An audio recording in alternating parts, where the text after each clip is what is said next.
You know it's important. You know how important confidence is. So there's no reason for me to tell you, confidence is so important. You have to be confident. I'm going to tell you exactly how to be more confident. There's 4 main ways you improve confidence. This is an important one. If you had a notepad, this is something you want to write down. Jeff's going to videotape it, so we'll have it on a wrestling mindset. You guys will be able to look at this after. So first is your past performances. You improve your confidence by thinking about past performances where you succeeded. Confidence really is nothing more than what you're focusing on. If I'm focusing on times that I've lost, times where I've choked, times where I've wrestled bad, and I go out and I wrestle, how am I going to probably do? Probably not that good, right? If I'm thinking about past successes, past times where I rose to the occasion, past times where I really, put it on the line and did really well, I'm probably going to wrestle real well in that match. Okay? Again, there's no guarantees, but all we're trying to do is just raise our chances. We're trying to improve our chances. So number 1 is past performance. Having a list, making a list of, top quality guys you beat. If you scored on good guys in the room or in practice or at your club, putting that down on paper. Took it down to Ben Askren. Put that down, something like that, or even just wrestling with someone like Ben Askren. It's like, hey, you had an opportunity where you were, because Johnny was with us and we were training Ben Askren. Well, one day we trained, but we worked out. But that's the thing you put on a confidence list. You got to wrestle with Ben Askren. How many of your opponents got to do that? And all of you guys have different experiences, if not that, but other experiences in your career where you've wrestled against this guy, you wrestle against that guy in practice, you've wrestled while here. Put that all down, so when you look at that paper, you're like, man, I'm a real good wrestler. So past performances and like your personal strengths also. So what things are you good at? It's very important to know what you're very good at when you step out on the mat. I guarantee when Jordan Burroughs takes the mat, he's not thinking about all the areas he has to improve on in wrestling. He's thinking about all the things he's nasty at. Same thing for David Taylor, same thing for Kyle Dake, same thing for the best guys in the state and the country. They're focused on what they are good at. Okay? This is an important point to me because I think this is something my youngest brother, who's not here right now, this is something he did wrong next year. He was ranked as high as 7th in the country, but he made this mistake. He would constantly make lists, like all over. I get in his dorm room at Rutgers. He had all like little pieces of paper of things he had to improve on. Top, all things he had to improve on. Bottom, leg counters, all the stuff. He had all the lists of things he had to improve on, and that's good. But we told him you also have to make bigger lists of all the things you're good at. Because if all you have is things you need to improve on, if that's all that's going on in your mind, if that's all you have written down, when you step out of the mat, unfortunately you're left with the conclusion, I suck. Because all you're thinking of is all the things you have to get better at. You need to believe that right now, you could step on the mat, you have the tools to get it done. So how do you do that? But be very conscious of all the things you're good at. If you have a nasty sweep single or front headlocker, you're great at, you're great on top. You better know that. When you step out on the mat, you better tell yourself, when I get on top, no one gets out of me. I can get out against anyone in the country. I can take anyone down with my, low single leg or whatever it is. But know that. So putting it down on paper, like I said, don't just listen to this talk. You have to put the stuff down on paper. The first way you improve confidence is knowing your past successes and your personal strengths. That's number 1. The second way you improve your confidence is by other people's successes, other people's performances. Okay? So, if I'm a leg rider, maybe I'm top. I'm going to find other people who are very good leg riders. I might take someone like Brian, and I'll be like, all right, Brian Nunziata, great leg rider. So I have confidence. I've seen him wrestle. I've seen him hold down some of the best guys. My brother, unfortunately. No, but the point is, if I know that if I use Brian as a model of how I'm going to ride legs, I can feel confident knowing that I'm going to be pretty good on top.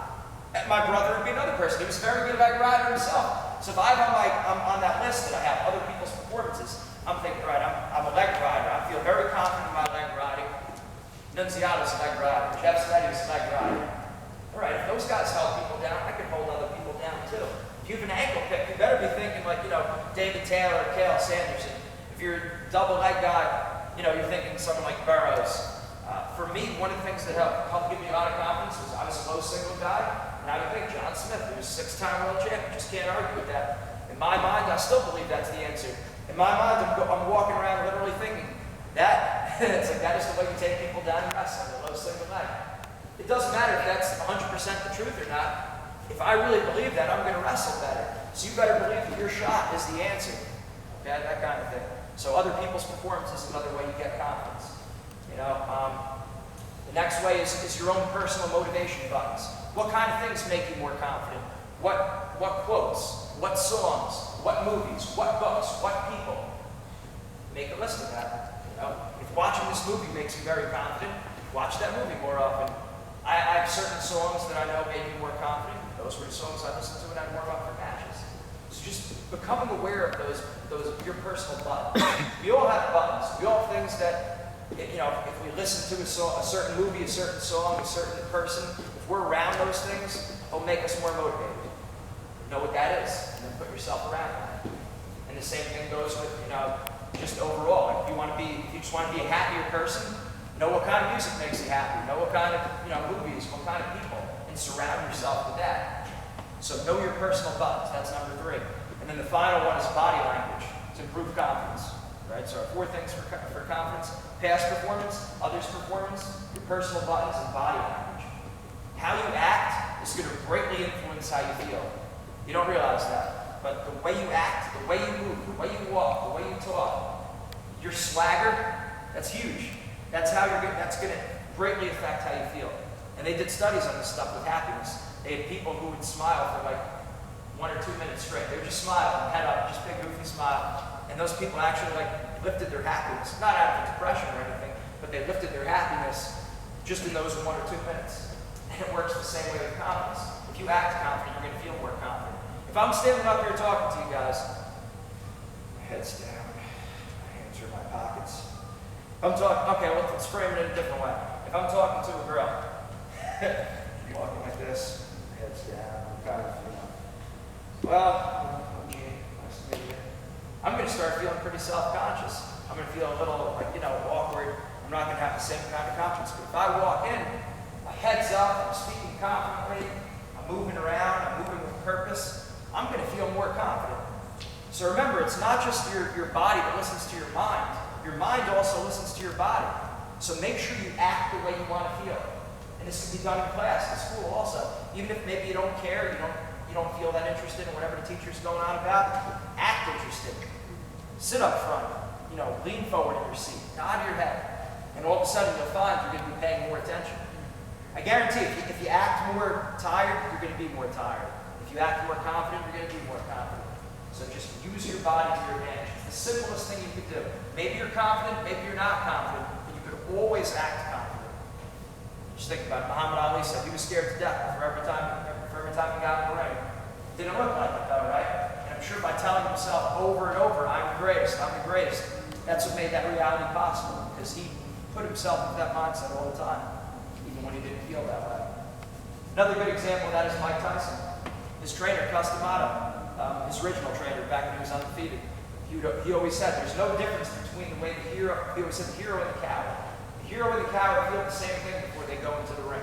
They both feel nervous, they both feel scared, but the hero still goes and still gives their best effort even when they are scared. The coward feels scared and they don't go after it anymore. They stay reserved. So the hero and the coward feel the same way. And another important thing is we can even take that a step further. We all feel nervousness. We all feel a little scared before a match. How do you interpret those nerves? Are you the guy who looks at it and says it's adrenaline? You know, this is great. I'm glad I feel this way. I'm going to wrestle better. Or do you feel those same feelings and do you think, man, I'm nervous, I'm scared, I'm going to wrestle worse? Right? And again, you watch interviews, you watch Dake and Taylor's interviews, they always talk about they were excited to wrestle. They loved to wrestle. They got the adrenaline going. The best guys always talk about it in terms of like adrenaline. I was getting fired up. They were feeling the same feelings that you feel. Fear, nervousness, questioning themselves, but they look at that as a good thing. And then other people look at it as a bad thing. So it's almost entirely how you're viewing those feelings. Does that make sense?